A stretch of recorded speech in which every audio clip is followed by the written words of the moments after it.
तेलंगाना प्रदेश Congress committee के सदर रेवंत रेड्डी ने कहा कि असदुद्दीन ओवैसी के वालिद ने उन्हें मुसलमानों के हुकूक के तहफ़्फ़ुज़ के लिए काम करने बैरिस्ट्री की तालीम दिलवाई, मगर आज वो इस पार्टी के लिए काम कर रहे हैं जो मुसलमानों को परेशान कर रही है। मुसलमानों के शदीद मुखालिफ राजा सिंह के खिलाफ उम्मीदवार ठहराने के बजाय जुबली हिल्स हल्के से मोहम्मद अजहरुद्दीन के खिलाफ उम्मीदवार खड़ा किए हैं। रेवंत रेड्डी ने कहा कि असद ओवैसी का वकील कौन है जिसने उन्हें संगारेड्डी की जेल से रिहा कराया था। उन्होंने कहा कि क्या असद ओवैसी इस बात से इनकार कर सकते हैं कि उनके वकील बीजेपी रुकन असेंबली रघुनंदन राव नहीं थे। रेवंत रेड्डी ने मजीद कहा कि असद ओवैसी इनकार कर सकते हैं कि कर्नाटक में असेंबली इंतखाबात के वक्त उन्होंने मोदी और अमित शाह के करीबी दोस्त की क़ियामगाह पर ज़ियाफ़त नहीं की थी। उन्होंने सदर मजलिस को चैलेंज किया कि अगर उनका किरदार साफ़ व शफाफ है तो मक्का मस्जिद में आकर कुरान पर हाथ रख कर कसम खाएं वो बतौर हिंदू भाग्य लक्ष्मी मंदिर या किसी भी दरगाह या मक्का मस्जिद आने के लिए भी तैयार हैं। वाज़ेह है कि हालिया अरसे में कांग्रेस और मजलिस के दरमियान लफ्ज़ी जंग तेज़ होती जा रही है। मजलिस के कायदीन की जानिब से रेवंत रेड्डी को RSS का कारकुन करार दिया जा रहा है। आज उन तमाम इल्ज़ामात को मुस्तरद करते हुए उन्होंने कहा कि अगर मैं RSS का कारकुन होता तो बीजेपी में रहकर मरकज़ी वज़ीर बन गया होता। गुज़िश्ता 20 साल से मुखालिफ बीजेपी पार्टियों में रहने की मुझे ज़रूरत ही नहीं थी। उन्होंने तवक्को ज़ाहिर की कि मजलिसी क़ियादत उनके चैलेंज को कबूल करेगी और उनके सवालात का ज़रूर जवाब देगी। को बारिस्टर पढ़ा है, इन एक केस में अंदर गए तो इनका वकील कौन है, इनको बेल दिलाए से वाले कौन है? दुब्बा का MLA रघुनंदन राव कौन है? बीजेपी का MLA। बारिस्टर खुद का केस खुद का वकालत कर सकते हैं। बारिस्टर नहीं, आम आदमी भी खुद का वकालत कर ले सकते, कोई वकील को रखने का जरूरी नहीं है। जब असदुद्दीन ओवैसी का भारतीय जनता पार्टी MLA दुब्बा का रघुनंदन राव इनका वकालत लेकर इनको बेल दिलवाया संगारेड्डी कोर्ट में, वो असदुद्दीन ओवैसी मुझे इल्जाम लगा रहे अब RSS के। अरे भाई, शेरवानी के ऊपर पैजामा है बोल के मैं समझा, शेरवानी के नीचे खाकी निक्कर है आपके नहीं।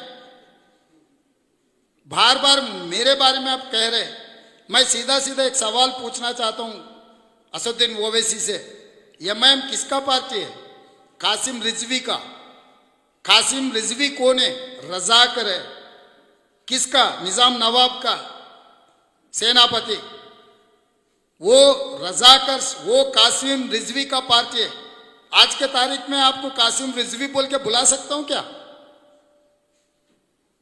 कासिम रिजवी का है MIM पार्टी। दारुसलाम जो जागीर है, जायजात है, कासिम रिजवी का जायजात है, वो आपको तो पता है ना।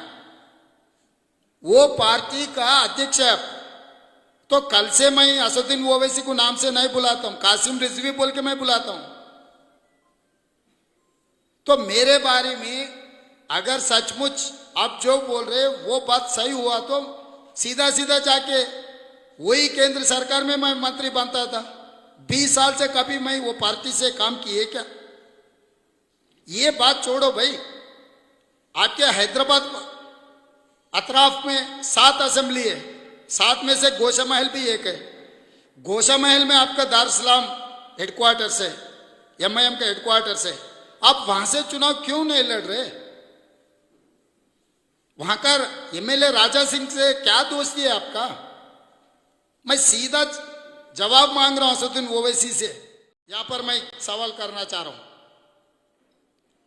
अकबरुद्दीन ओवैसी, असदुद्दीन ओवैसी मुझे बोल रहे अब संघ परिवार के है नहीं है, भाग्यलक्ष्मी मंदिर में आ जाओ, भाग्यलक्ष्मी मंदिर में आप बयान दे दो। भाई, मैं तो हिंदू हूं, मैं भाग्यलक्ष्मी मंदिर को मानता हूं, मैं इससे पहले भी गया, आगे भी जाऊंगा। मगर आप कब भाग्यलक्ष्मी मंदिर को मानने में लग गए?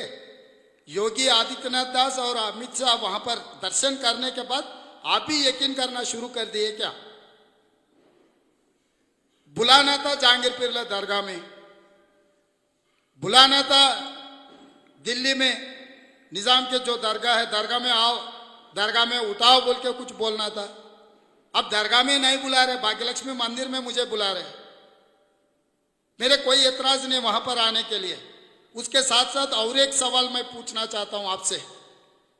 योगी आदित्यनाथ दास और अमित शाह के कास पट्टा, उसके दिमाग, उन लोगों के दिमाग में, दिल में जो है वही काम करते। बीजेपी का MLA सीनियर नेता, उसका नाम नहीं लेता हूं क्योंकि ठीक नहीं रहता, कितने बार आपके घर में शास्त्रीपुरम आपके महल में दावत दिए। कर्नाटका चुनाव में आपके ही गाड़ी में वो कर्नाटका चुनाव बीजेपी का काम किए उन्होंने। ये सच है नहीं है? मैं वही भाग्यलक्ष्मी मंदिर में गीता मैं उठा के मेरे सर पे लगा के मैं जो बोल रहे आप, मैं कसम खाता हूं, आपको हिम्मत है मक्का मस्जिद में कुरान उठा के सर पे लगा के मेरे घर पे अमित शाह और योगी का खास आदमी बीजेपी एमपी मेरे घर पे नहीं आया, मैं दावत नहीं दिया बोल के आप मक्का में कुरान उठा के आप बोलने का तैयार है क्या? जुम्मे के दिन मैं आता हूं, पहले मैं भाग्यलक्ष्मी मंदिर में मैं उठाता हूं, वहां से मैं सीधा सीधा मक्के में आ जाता हूं। मक्के में आप कुरान उठाओ, सर पे लगाओ, बयान दो कि मेरा घर पे कोई बीजेपी एमपी नहीं आया, मैं उनको दावत नहीं दिया, मेरा गाड़ी गुलबर्गा में नहीं छोड़ा बीजेपी चुनाव के लिए। हिम्मत है तो असदुद्दीन ओवैसी मेरा सवाल स्वीकार करो, दोनों कसम खाएंगे एक ही बार। मैं पहले भाग्यलक्ष्मी मंदिर में